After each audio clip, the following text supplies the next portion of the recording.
Sa panahong ang mundo ay puno ng kadiliman at kasamaan, isang lalaki ang namukod-tangi, hindi dahil siya ay makapangyarihan, kundi dahil siya ay matuwid. Habang ang sangkatauhan ay nalulunod sa kasalanan, si Noah naman ay lumakad na may takot sa Diyos. Totoo ba ang lahat? Nangyari ba talaga? At kung ito ay totoo, isang taon nga ba ang tinagal nila Noah sa arko? At paano sila nabuhay sa loob ng arko kung isang taon sila doon? Tara't samahan niyo kung alamin ang katotohanan at kung paano nabuo ang arko ni Noah. Pero bago yan, sino nga ba si Noah? Si Noah ay isang mahalagang karakter sa Biblia at makikita ang kanyang kwento sa aklat ng Genesis.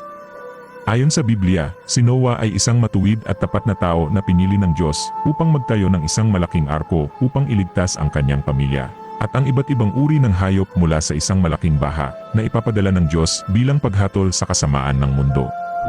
Kung gusto mo malaman ang kwento ni Noah at kung saang lugar sumadsad ang Noah's Ark, meron na akong video nito at ilalagay ko na lang yung link sa description. Napakasama na ng mga tao sa paningin ng Diyos at ang kanilang kasamaan ay laganap na sa mundo. Nakita ng Diyos na lubhang masama ang mga tao sa mundo dahil ang ginagawa nila ay puro kasamaan. Kaya inutusan ng Diyos si Noah na magtayo ng arko na may tiyak na sukat at bilang ng mga palapag at magdala ng isang pares, lalaki at babae, ng bawat uri ng hayop.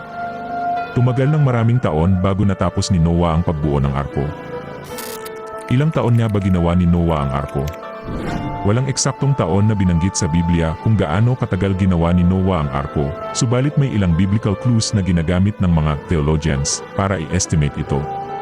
Sa Genesis 5 verse 32, nang 500 years old na si Noah, isinilang ang mga anak niyang lalaki na sina Shem, Ham, at Japheth. Sabi naman sa Genesis 7 verse 6, nasa 600 years old na si Noah nang dumating ang baha sa mundo. Ibig sabihin, may 100 years siya mula nang tinawag ng Diyos hanggang dumating ang baha. At kung sinimulan niya agad ang paggawa ng arko, then maaaring inabot ng maximum 100 years ang pagbuo dito. Pero kung hinintay muna niya lumaki ang mga anak na sina Shem, Ham, at Japheth para tumulong, then mas realistic ang 50 to 75 years.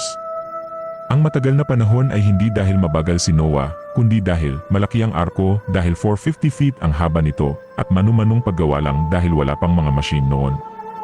At grace period dito ng Diyos para bigyang pagkakataon ang mga tao noon na magsisi dahil habang ginagawa nila ang arko ay nangangaral din si Noah para sila ay magsisi. Ano ang ginamit nila Noah na pangduktong sa mga kahoy para mabuo ang arko? Sabi sa Genesis 6:14, gumawa ka ng isang barko na yari sa kahoy na gopher at lagyan mo ito ng mga silid. Pagkatapos, pahiran mo ng alkitran ang loob at labas ng barko. Ang gopher wood ay isang espesyal, magaan at matibay na uri ng kahoy, ngunit hindi natin tiyak kung anong puno ito sa panahon natin ngayon. Ngunit ito ay isang klase ng matibay na kahoy tulad ng cypress, na angkop sa paggawa ng isang istrukturang lulutang sa baha. Ang alkitran naman ay isang malapot, maitim, at malagkit na sangkap na ginamit sa arko para sa natural na waterproofing substance, parang sinaunang sealant na ginamit upang huwag mapasok ng tubig ang arko, na galing sa pagpainit ng punong kahoy. Ginamit ito sa loob at labas ng arko para sa proteksyon laban sa ulan at baha. So, ano ang ginamit nila Noah na pangduktong sa mga kahoy para mabuo ang arko? Walang binanggit na eksaktong tool tulad ng pako, rope, o adhesive. Technically, wala pa ang modernong metal nails tulad ng gamit natin ngayon. Pero ayon sa archaeology, noong pre-flood era, kung susundin ang biblical timeline, may kaalaman na ang tao sa metalworking na mababasa sa Genesis 4 verse 22. Si Tubal-Cain ay gumagawa ng lahat ng klase ng kagamitan mula sa bakal at tanso. So, posibleng may mga primitive metal fasteners o tools na ginagamit si Noah. Ngunit malamang, hindi pa standardized nails ang mga ito. Posibleng ginamitan ito ng tradisyonal na sinaunang pamamaraan tulad ng wooden pegs para sa pagsalpak ng kahoy sa kahoy. Joinery techniques para ipasok ang isang kahoy sa butas ng isa pa, matibay at di kailangan ng pako. Gaano nga ba katagal ang tinagal nila Noah sa arko? Sabi sa Genesis 7 verse 11, nang 17 araw ng 2 buwan, umulan ng napakalakas at umapaw ang lahat ng bukal. Si Noah ay 600 years old na noon. Ito ang simula ng baha sa 17 araw ng 2 buwan, ng 600 years old na si Noah. Sa Genesis 8 verse 13, noong unang araw ng unang buwan tuluyan nang bumaba ang tubig. Si Noah ay 601 years old na noon. Binuksan niya ang takip ng barko at nakita niyang tuyo na ang lupa. Makikitang natuyo ang tubig sa unang araw ng unang buwan ng sumunod na taon. Ibig sabihin, lumipas na ang halos 11 months. Genesis 8:14-16. Nang ika-27 araw ng ikalawang buwan, tuyong-tuyo na talaga ang lupa sa buong mundo. Sinabi agad ng Diyos kay Noah, lumabas na kayong lahat sa barko. Ibig sabihin, lumabas sila sa arko sa ika-27 ng ikalawang buwan ng ika-601 years. Kung gagamit tayo ng calendar system ng Hebreo, na may 360 o 365 days depende sa reckoning, ito ang computation, mula ika-17 ng ikalawang buwan ng 600 years, hanggang ika-27 ng ikalawang buwan ng 601 years. So, 370 days o 1 year and 10 days, ang kabuuang panahong nasa loob ng arko sila Noah, ayon sa Biblia. So, kung 1 year sila sa loob ng arko, paano sila tumagal ng isang taon sa loob ng arko? Sa Genesis 6 verse 21, mag-imbak ka ng lahat ng uri ng pagkain na maaaring kainin, itabi mo ito bilang pagkain para sa iyo at sa mga hayop. Ayon mismo sa utos ng Diyos, nag-imbak si Noah ng pagkain bago pa man nagsimula ang baha. Ibig sabihin, may sapat silang food storage para sa tagal ng kanilang pananatili. Genesis 7:16. Ayon sa iniutos ng Diyos kay Noah, pinapasok niya sa barko ang bawat pares ng lahat ng uri ng hayop na lumalapit sa kanya. Pagkatapos, isinara ng Panginoon ang barko. Hindi si Noah ang nagsara ng pinto kundi ang Diyos mismo. Ibig sabihin, may divine protection sila sa loob. Maaaring pinanatili rin ng Diyos ang kondisyon sa loob ng arko upang hindi sila maubusan ng oxygen, pagkain, o makapasok ang mga impeksyon. Hindi imposibleng may divine intervention sa preservation. May ilang scholars na naniniwalang ang ilang hayop ay pinatulog ng Diyos para hindi kailangan ng maraming pagkain. Pwede ding pinanatili ng Diyos ang pagkain na hindi nasisira, katulad ng mana sa wilderness sa Exodus. Ano nga ba ang mga kinain nila Noah at ng mga hayop sa loob ng arko? Dahil inutusan ng Diyos na mag-imbak ng pagkain si Noah para sa kanyang pamilya at mga hayop. Ang mga posibleng kinain nila ay mga tuyong butil gaya ng trigo, cebada at lentils. Mga prutas na pinatuyo gaya ng igos, dates, at pasas. Mga mani at buto gaya ng almonds, sesame seeds. Inaning gulay at mga prutas na kayang tumagal ng ilang buwan tulad ng sibuyas, bawang, kalabasa. Mga itlog ng manok. At honey na isang natural na preservative at energy source. Sa panahong iyon, kahit wala pang teknolohiya, marunong na ang tao ng pagpapatuyo ng prutas at karne. Paggiling ng butil, grains, para gawing harina o lutuing tinapay. Ang asin din ay natural na preservative. Malamang ay meron silang asin para sa pagkain at para rin sa ilang preservation needs. Posible bang nagtanim ng gulay o prutas si Noah sa loob ng arko? Walang direktang sinabi sa Biblia na nagtanim sila, pero posible ito sa practical. Una, kung may maliliit na taniman, pwedeng magtanim sa mga paso, lalagyan, o sisidlan gamit ang lupa na dala nila bago pumasok sa arko. Pangalawa, gumamit ng sprouting seeds gaya ng munggo. Ito ay tumutubo sa 3 hanggang 7 araw. Pangatlo, may sapat na liwanag sa loob ng arko dahil pinagawa din si Noah ng isang bintana sa arko sa Genesis 6:16. At ang posible namang pinagkunan ng tubig at inumin ni Noah at ng kanyang pamilya ay ang kinolektang tubig ulan gamit ang mga lalagyan tulad ng clay jars at wooden cisterns. Mga gatas mula sa mga hayop gaya ng baka, kambing at tupa. Posible ito dahil wala namang sinabing bawal uminom ng gatas. May nagsasabi na kumain daw sila Noah ng karne ng hayop para makasurvive. Kung tumagal sila Noah ng 1 taon sa arko, so may posibilidad na nagkaroon ng mga anak ang mga hayop doon at kinain daw nila ang mga ito. Subalit walang ulat ng pagkain ng karne at malamang ay hindi sila nagkatay ng hayop. Dahil may batas bago ang baha, na ang Diyos ay nagtakda ng plant-based diet para sa tao at hayop.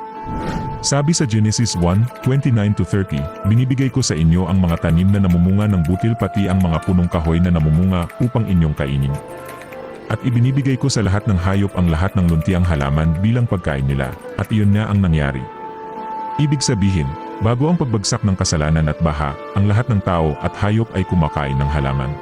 So, ang original diet ng sangkatauhan at ng mga hayop ay plant-based at hindi pa karne. Dahil ang karne ay pinahintulutan lamang pagkatapos ng baha sa Genesis 9:3. Makakakain na kayo ngayon ng mga hayop. Ibinibigay ko ito sa inyo bilang pagkain, kagaya ng mga ibinigay ko sa inyo na mga pananim na makakain. Ano ang mga pagkain kinain ng mga hayop sa arko? Ang mga hayop na herbivore gaya ng baka, tupa, elepante, ay malamang na pinakain ng mga dayami, pinatuyong damo, at grains o butil. Paano naman pinakain ang mga hayop na carnivore gaya ng leon o tigre?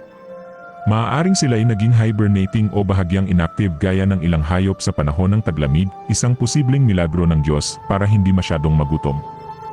Naging carnivore sila pagkatapos ng pagbagsak ng tao sa kasalanan, hindi noong umpisa. Dahil ang kasalanan ng tao ay nagdulot ng pagbabago hindi lang sa tao, kundi sa buong nilikha pati na sa mga hayop. May nagsasabi rin na maaaring pinreserve ang karne bago pa pumasok sa arko, tulad ng pagkain pinatuyo o tinuyo sa araw. At kung tumagal ng 1 taon sila Noah sa arko, so nanganak ang ibang mga hayop, posibleng kumain din ang mga leon o tigre ng ibang hayop tulad ng manok, kambing at iba pa, para lang mabuhay sila. At alam mo bang kumakain talaga ng mga damo ang mga carnivore, tulad na lang ng leon? So, bago ang kasalanan ni Adan at Eva, lahat ng tao at hayop ay vegetarians. Wala pang kamatayan, pagpatay o karne sa ecosystem. Peaceful ang relasyon ng lahat ng nilalang. Sa langit, babalik sa dating kaayusan ng lahat, dahil ang mga hayop ay bahagi ng original design ng Eden. Ayon sa Isaiah 11:7, magkasamang kakain ang baka at ang oso, at ang mga anak nila ay magkakatabing hihiga. Ang leon ay kakain ng dayami na tulad ng baka. Kung ang Diyos ang nagsara ng pinto ng arko, at nagkontrol ng baha at hayop, malamang siya rin ang nagbigay ng paraan upang hindi mabulok ang pagkain, o kaya binawasan ang gutom ng mga hayop. Alam mo bang ang Noah's flood ang unang beses na umulan sa buong mundo? Sabi sa Genesis 2 verse 5-6, wala pang tanim sa mundo at wala pang binhi ng anumang halaman ang nabubuhay dahil hindi pa siya nagpapaulan at wala pang tao na mag-aalaga ng lupa. Pero kahit wala pang ulan, ang mga bukal sa mundo ang siyang bumabasa sa lupa. Ano nga ba ang matututunan natin sa kwento ni Noah? Ang buhay ni Noah ay isang paalala na ang tunay na pananampalataya ay hindi lang para sa panahon ng pagsubok, kundi para sa bawat araw, lalo na sa mga araw na tila walang nangyayari. Sa kwento niya, makikita natin kung paanong ang isang tao ay maaaring magtiwala sa Diyos kahit hindi niya lubos na nauunawaan ang kanyang plano. Sinabi ng Diyos kay Noah na darating ang isang malaking baha. Sa panahong iyon, ang mundo ay hindi pa nakakakita ng ulan tulad ng ilalarawan ng Diyos. Ngunit si Noah ay sumunod sa Diyos kahit hindi niya pa nakikita ang ulan at ang baha. Maaring ang ideya ng baha ay katawa-tawa sa paningin ng mga tao, pero si Noah ay hindi nagpatinag. Gumawa siya ng arko, araw-araw, taon-taon, kahit pinagtatawanan, kahit pagod, kahit parang walang resulta. Ipinakita niya sa atin na ang pananampalataya ay hindi lamang paniniwala sa isipan, kundi pagsunod ng buong buhay. Sa ating panahon, ito ay katulad ng pagtitiwala sa Diyos, kahit hindi pa dumarating ang hinihintay nating sagot. Katulad ng pagpili nating magpatawad kahit hindi pa humihingi ng tawad ang nanakit sa atin. Ang pananampalataya ni Noah ay nagtuturo sa atin na sa bawat araw, kailangan nating magtayo ng arko, hindi ng kahoy at pako, kundi ng pagsunod, pagtitiis, at pananalig sa Diyos. Hindi naging madali para kay Noah, siya ay nag-iisang matuwid sa gitna ng isang tiwaling henerasyon. Ngunit kahit mag-isa, siya ay naging tapat. At dahil doon, hindi lang siya ang naligtas, kundi ang buong pamilya niya. Ipinapakita nito na ang pananampalataya ng isang tao ay may kapangyarihang umabot at magligtas ng iba. Sa ating mga tahanan, trabaho, o komunidad, maaaring ang ating tiwala sa Diyos ang magsilbing inspirasyon at gabay sa mga taong umaasa sa liwanag. Sa huli, ang Diyos mismo ang nagsara ng pinto ng arko, at siya rin ang nagbukas ng bagong mundo pagkatapos ng baha. Ipinapaalala sa atin nito na sa bawat yugto ng ating buhay, sa simula man ng isang pangarap, sa gitna ng paghihintay, o sa pagtatapos ng isang kabanata, ang Diyos ay tapat. Hindi kailanman masasayang ang pagsunod sa Kanya. Kaya sa araw-araw na buhay natin ngayon, sikapin nating magtiwala gaya ni Noah. Kumilos sa pananampalataya. Maging matapat kahit walang nakakakita. At patuloy na gumawa ng kabutihan kahit hindi pa dumarating ang ulan. Sapagkat darating ang panahon, ang ating pagtitiwala ay magbubunga ng kaligtasan, ng panibagong simula, at ng katuparan ng pangako ng Diyos.